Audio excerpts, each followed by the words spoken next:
السلام علیکم. الحاد ته یو بل جواب. اکثر دغه ملحدین او کوم کسان چې غیر مسلم دي یا هندوان یا نور خلک په اکثر مسلمان دا اعتراض لري چې تاسو مال ذبح کوئ او د مخکې نه ذبح کوئ. اصل کې زه کولی شم چې یو غټ بحث به دې وکړم چې کوم طریقې ملحدین استفاده کوي، همداسې نور ډلې استفاده کوي، هغه ساینسي هم نه دي، انساني هم نه دي او همچنان صحي هم صحیح نه دي. په هغه باندې جدا بحث وکړم. زه به اسلامي حلال طریقه باندې بحث وکړم چې حلال ذبیحه سره ختم کیږي.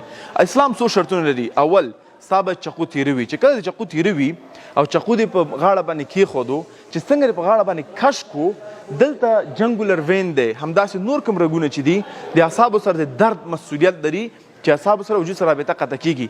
نو په هماغه اول شاټ کې دا چې قطع کو، نور حیوان دنه بعد درد نه احساس کوي. چې چون درد نه احساس کوي او زړه بیا هم پم لري، چې کله هم کیمیکل نروز جوړ نه وي، نرو سیستم پوره جوړ نه وي، لیکن بیا هم زړه دربیږي. نو په همدې حالت کې که دا رګونه قطع هم وي، نو زړه هم بیا پمپ کوي. چې کله دا درد ختم شو، تاسو په دې پوهیږم چې حیوان به ګورئ چې خوځېږي، لاس کله کې پښه وهي، دا د درد د وجې نه وي، دا په دوی کې مسلس وي. دا چې کوم د دوی مسلز دي هغه مسل ریفلیکشن دی، ځکه دوی لاس او پښې وهي، لیکن د درد وجه نه دی. دویم، چې کله زړه پمپیږي، د دې درد نشته دی، زړه بیا هم پمپیږي، د وجود نه چې څونه وینه د حیوان پاتې دغه ټول وینه غورځوي.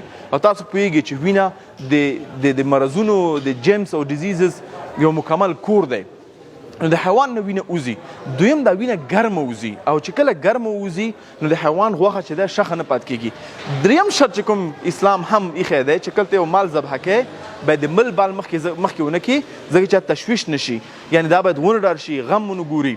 ولې؟ ساینس ته وایي چې کله یو حیوان غم ګوري نو دا یو خاص ټاکسیک کیمیکلز ته وایي، په انګلیسي کې ټاکسیک کیمیکل ته وایي. دا په وجود کې خوشې کوي. دا چې کله خوشې کړل نو هغه وجود غوښه خوند یې له منځه ځي، ځکه تشویش وه، بلډ نه پمپ کوي، نو انسان هغه حیوان د هغه غوښه چې وي صحیح نه وي.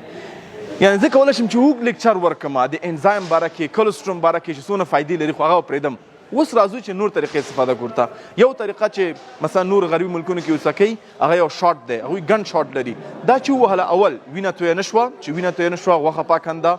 دویم، حیوان په هغه وخت کې جنګولر وین یا مثلا کوم د رګونه یې قطع نه دي، په ټول حالت کې څو چې ساه ورکړي هغه په درد کې دی. بل، هندوان د چپ طرف نه کوي، بیا هم مخکې رګونه ټول عصبي رګونه دلته دي، چې ته چپ طرف وایي ته څو چې دا رګ چقول ته رارسېږي نو حیوان په درد کې دی او په غم کې دی، تشویش کې دی، نو ځکه غوښه پاکه نه ده او په حیوان ته زجر دی. نو دا هم یو انساني طریقه نه ده. بل، دوی همچنان برقي شاټونه ورکوي، کیمیکل ورکوي، یعنې پشکاریانو ته کوي.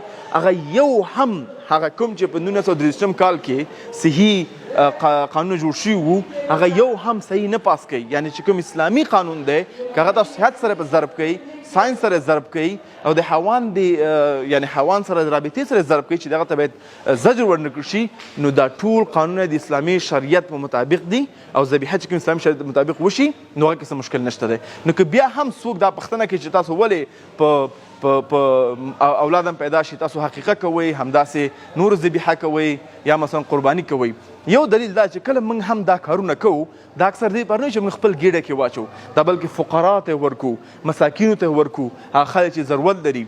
چې کله هم میلیونهاو هندوان یا مثلا داسې مکډونلډ شو، KFC شو، دوی چې میلیونهاو حیوانات د کال وژني، تقریبا 1 بلیون حیوانات د کال دوی وژني، هغه بیرته هغه مالدارانو ته ورکوي، لیکن هغوی باندې څوک پوښتنه نه کوي. په هندوستان کې یو ریلیجس سرمني هغوی لري، یو تجلیل لري چې په هغه کې دا حیوانات وژني او ځای په ځای پرېږدي، غریبان توجه نه وي. لیکن چې کله په یو مسلمان یو مال ذبح کوي، هغه نه فقط چې داسې یو صحیح پاک او برابرۍ پلاستیک کې چې فقرا ته ورکوي او بیرته بیا د جامع ته ګټه رسوي او په صحیح طریقه حلالوي، لیکن دا خلک چې کوم ملحدین دي، دوی لکه مچانو غوندې نه ځي، هغوی باندې نه کښېني، پوښتنه ترې نه کوي تاسو ولې داسې کار کوئ، او ولې بیرته مالداران باندې خوري، لکه KFC او مکډونلډ همداسې نور شول. نو چې کله مسلمانان د انسانیت او د شرافت او د صحت په چوکاټ کې یو کار کوي، بیا دوی پکې اعتراض وي او دوی بیا پکې خبرې کوي. نو امید لرم دا ویډیو تاسو خوند اخیستی وي. دوباره که څوک نه پوښتنه کوي، بهترین ذبیحه د یو حیوان دپاره د ساینس نه، د انساني د قانون نه، د اسلام نه، د صحت نه، د اسلام ذبیحه ده چې تاسو مې تشریح کړه. السلام علیکم.